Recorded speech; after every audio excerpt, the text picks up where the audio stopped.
Perkenalkan, nama saya Novinda Walangitan.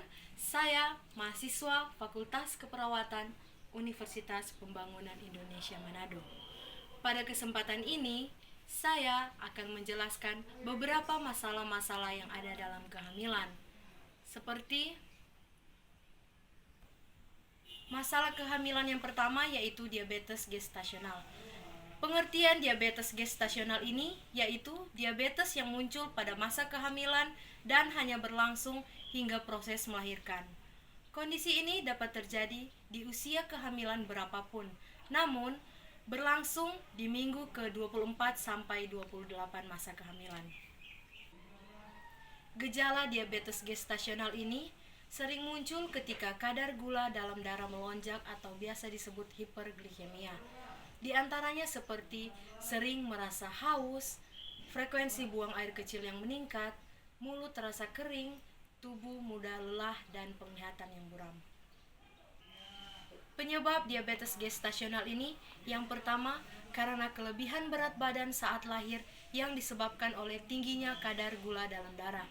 Yang kedua, lahir prematur yang mengakibatkan bayi kesulitan bernafas. Kondisi ini juga dapat terjadi pada bayi yang lahir tepat waktu.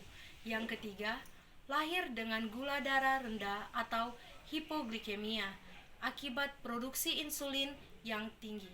Kondisi ini dapat mengakibatkan kejang pada bayi, namun dapat ditangani dengan memberinya asam gula. Dan yang keempat, resiko mengalami obesitas dan diabetes tipe 2 ketika dewasa. Pengobatannya yaitu pemeriksaan kadar gula dalam darah secara rutin. Yang kedua, diet sehat. Yang ketiga, olahraga. Yang keempat, obat-obatan. Pencegahannya yaitu yang pertama, memperbanyak konsumsi makanan yang tinggi serat dan kaya akan protein. Yang kedua, berolahraga secara teratur untuk menjaga daya tahan tubuh yang sehat. Dan yang ketiga, turunkan berat badan saat merencanakan kehamilan dengan menjalani pola makan yang sehat. Masalah kehamilan yang kedua yaitu hipertensi dalam kehamilan. Pengertian hipertensi dalam kehamilan ini merupakan kondisi ketika tekanan darah ibu hamil berada di atas angka 140,90 mmHg. Diperkirakan sekitar 5-10% ibu hamil di seluruh dunia mengalami hipertensi dalam kehamilan. Penyebab hipertensi yang pertama, hipertensi kronis yang merupakan tekanan darah tinggi yang sudah terjadi sebelum hamil atau sebelum usia kehamilan 20 minggu. Yang kedua, hipertensi kronis dengan preeklamsia yang terjadi dan dapat ditangani dengan baik ketika ibu hamil dapat mengalami preeklamsia, kondisi yang ditandai dengan tekanan darah yang tinggi. Yang ketiga, hipertensi gestasional yang merupakan peningkatan tekanan darah. Yang keempat, preeklamsia biasanya menyebabkan ibu hamil dengan gejala sakit kepala, mual, muntah, dan sebagainya. Penanganan hipertensi dalam kehamilan yaitu rutin melakukan pemeriksaan kehamilan ke dokter kandungan sesuai jadwal dan minum obat tekanan darah sesuai resep, konsumsi makanan yang sehat, rutin berolahraga, dan mengetahui larangan apa yang terjadi saat kehamilan, serta istirahat yang cukup. Masalah kehamilan yang ketiga yaitu anemia. Anemia ini terjadi ketika kadar hemoglobin atau Hb-nya rendah.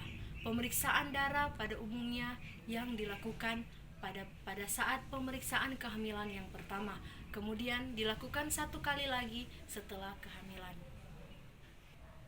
Tanda dan gejalanya yaitu tubuh terasa lemah, letih, dan lesu secara terus-menerus, pusing, sesak nafas, detak jantung cepat atau tidak teratur, sakit atau nyeri di bagian dada, warna kulit, bibir, dan kuku mulai memucat, tangan dan kaki dingin, serta sulit berkonsentrasi.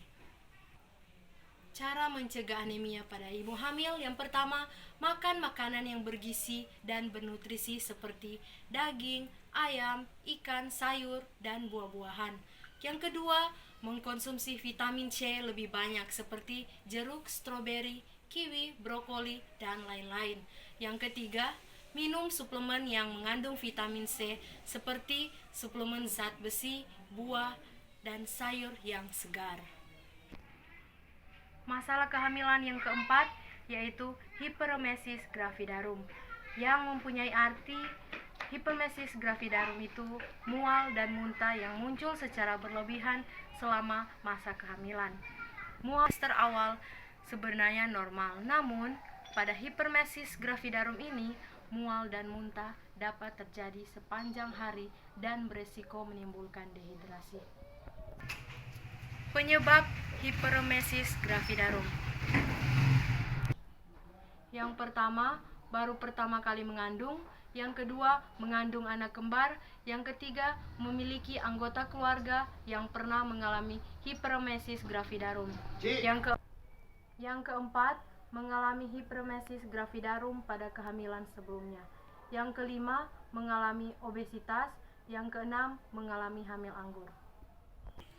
Gejala hiperemesis gravidarum. Yang pertama, sakit kepala. Yang kedua, konstipasi. Yang ketiga, sangat sensitif terhadap bau. Yang keempat, produksi air liur berlebihan. Yang kelima, inkontinensia urin. Dan yang terakhir, jantung berdebar. Gejala hiperemesis gravidarum ini biasanya muncul di usia kehamilan 4-6 minggu dan mulai mereda pada usia kehamilan 14-20 minggu. Komplikasi yang terjadi akibat hiperemesis gravidarum, yang pertama, malnutrisi. Yang kedua, gangguan fungsi hati dan ginjal.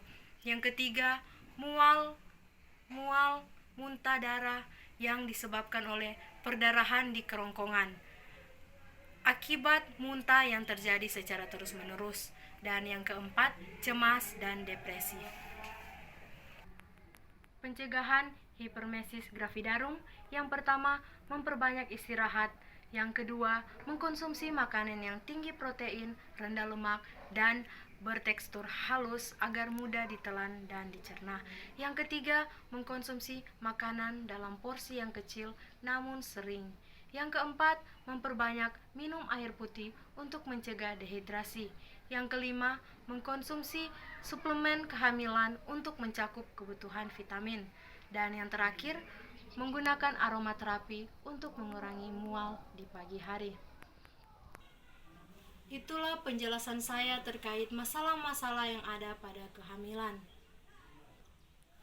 Dan pada saat ini, saya akan menjelaskan sedikit terkait kampus saya, Universitas Pembangunan Indonesia Manado. Pada saat ini, saya Novinda Walangitan, saya mahasiswa Fakultas Keperawatan Universitas Pembangunan Indonesia Manado. Pada kesempatan ini, saya mengajak rekan-rekan sekalian untuk bergabung bersama saya dan bersama Universitas Pembangunan Indonesia Manado. Ada beberapa fakultas yang ada dalam kampus saya, Universitas Pembangunan Indonesia Manado. Yang pertama, Fakultas Keperawatan. Yang kedua, Fakultas Hukum. Yang ketiga, Fakultas Teknik. Yang keempat, Fakultas Pertanian. Yang kelima, Fakultas Ilmu Sosial dan Politik. Dan yang keenam, Fakultas Sastra. Alasan kuliah di UNPI. Yang pertama, sistem dan kurikulum pembelajaran yang unggul. Yang kedua, biaya pendidikan yang sangat terjangkau. Yang ketiga, tersedia beasiswa di luar negeri. Tersedia beasiswa untuk siswa target atau siswa yang berprestasi dan siswa yang kurang mampu. Yang keempat, ada peluang kerja di luar negeri bagi para alumni Universitas Pembangunan Indonesia Manado. Yang kelima, banyak dosen yang sangat berkualitas dan profesional di setiap bidangnya.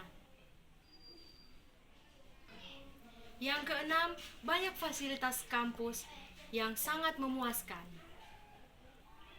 seperti fasilitas lab yang ada di kampus.